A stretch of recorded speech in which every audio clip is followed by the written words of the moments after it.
Assalamualaikum warahmatullahi wabarakatuh. Alhamdulillahirabbil alamin wa bihi nasta'inu ala umuri dunya waddin. Wassalatu wassalamu ala sayyidina Muhammadin wa ala alihi wa sahbihi ajma'in, amma ba'du.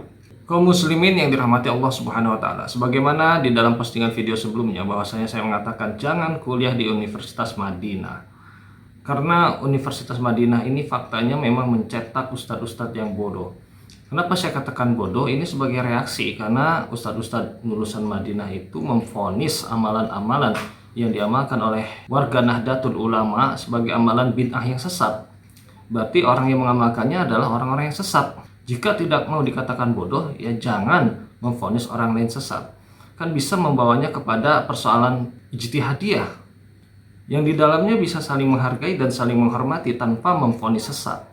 Alhamdulillah Allah Subhanahu wa taala memperlihatkan kebodohan ustadz-ustadz Wahabi. Salah satunya terkait hukum melafalkan niat sholat tatkala mereka mengutip perkataan Imam Nawawi di dalam kitab Al-Majmu' Syarah Al-Muhadzab.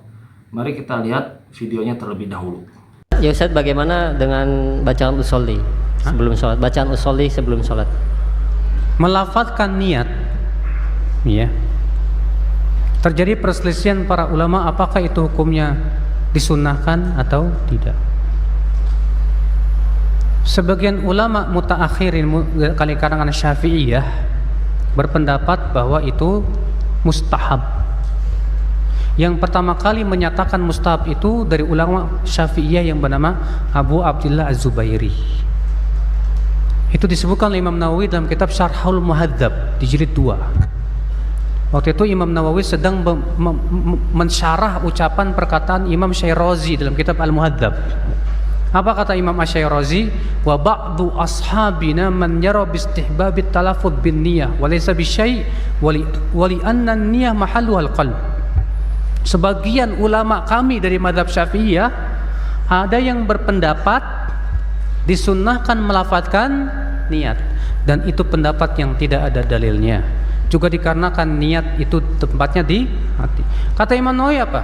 Maksud ashab yang disebutkan oleh Asy-Syairazi adalah Abu Abdullah Zubairi, di mana beliaulah yang pertama kali mengatakan disunnahkan.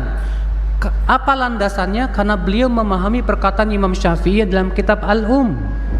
Waktu itu Imam Syafi'i sedang membahas masalah haji.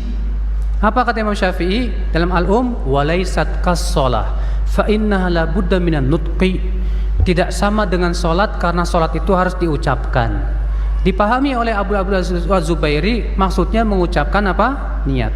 Tapi dibantah oleh Imam Nawawi. Sebagaimana dinukil oleh Imam As-Suyuti, Imam Nawawi berkata wa hadza ghalatun ala qailih. Ini salah paham. Yang dimaksud oleh Imam Syafi'i bukan mengucapkan niat, akan tetapi adalah mengucapkan takbiratul ihram. Makanya Pak, ulama mazhab Syafi'iyah terdahulu enggak setuju dengan pendapat Abu Abdullah Zubairi.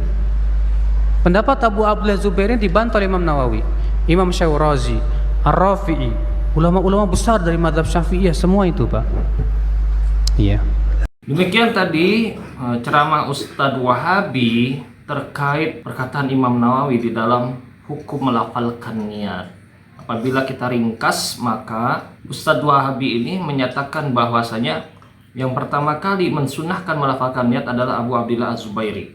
Lalu pendapat itu dibantah oleh Imam Nawawi. Dan perlu diketahui oleh kaum muslimin bahwa ini adalah fitnah di atas kebodohan di dalam memahami perkataan ulama. Inilah azab dari Allah Subhanahu wa taala bagi orang-orang yang merasa benar sendiri, memvonis orang lain sesat. Allah permalukan dia di dunia, apalagi nanti di akhirat. Mari kita buktikan bahwasanya perkataan Ustadz Wahabi ini adalah suatu kebodohan. Ini dia kitab Al-Majmu' Syarah Al-Muhadzab juz yang ketiga.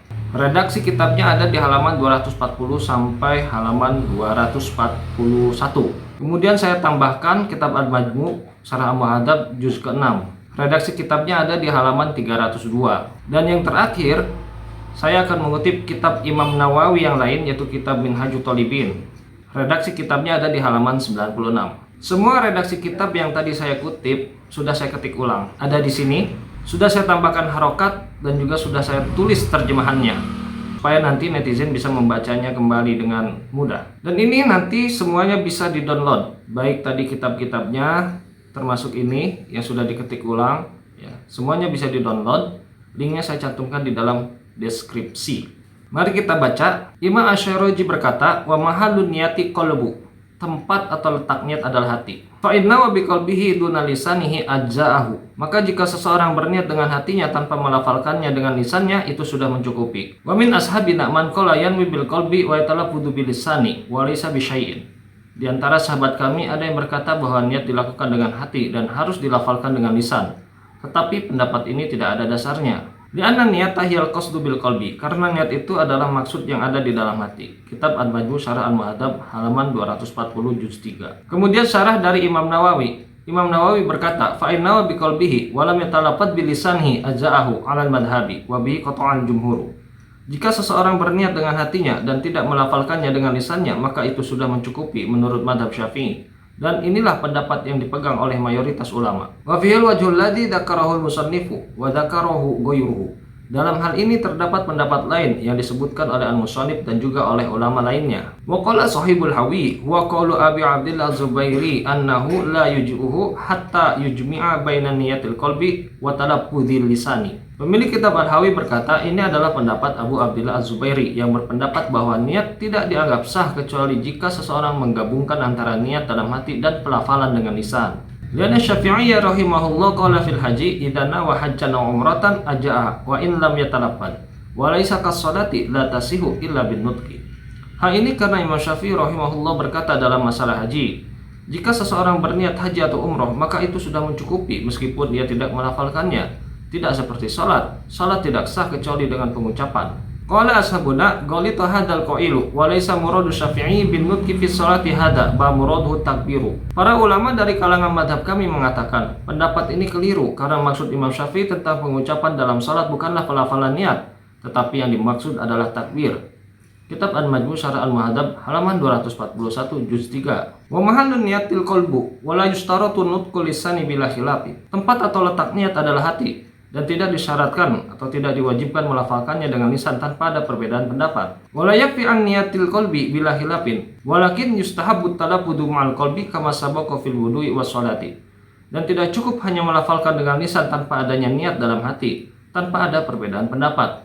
Namun disunahkan untuk melafalkan niat bersamaan dengan niat dalam hati sebagaimana yang telah disebutkan dalam niat wudu dan sholat. Kitab Al-Majmu' Syarah Al-Muhadzab halaman 302 juz 6. Kemudian di dalam kitabnya yang lain Imam Nawawi berkata, wa niyatu bil qalbi wa yundabu nutqu qabla takbiri. Niat itu dengan hati dan disunahkan melafalkan sesaat sebelum takbir. Kitab Minhajut Thalibin halaman 96. Di sini jelas bahwasanya Ustadz Wahabi di dalam mengutip perkataan Imam Nawawi telah melakukan kesalahan atau biasa disebut dengan gagal faham ya. Buruk sekali kefahamannya di dalam memahami perkataan ulama. Karena yang dibantah oleh Imam Nawawi dari pendapat Abu Abdillah Zubairi yaitu pendapat yang mewajibkan. Jadi Abu Abdillah Zubairi itu bukan yang mensunahkan tetapi yang mewajibkan. Karena menurut Abu Abdillah Az-Zubairi tidak sah kalau tidak melafalkan niat, berarti itu hukumnya wajib. Sedangkan menurut Imam Nawawi hukumnya bukan wajib tetapi disunahkan ya. Imam Nawawi sama sekali tidak melarang seseorang mengucapkan niat dan di sini terbukti dengan jelas bahwasanya Imam Nawawi menyatakan mengucapkan niat sesaat sebelum takbir adalah disunahkan. Demikian yang bisa saya jelaskan terkait kebodohan Ustadz Wahabi di dalam mengutip perkataan Imam Nawawi. Mudah-mudahan jadi ilmu yang bermanfaat. Allahu a'lam bishawab. Wassalamualaikum warahmatullahi wabarakatuh.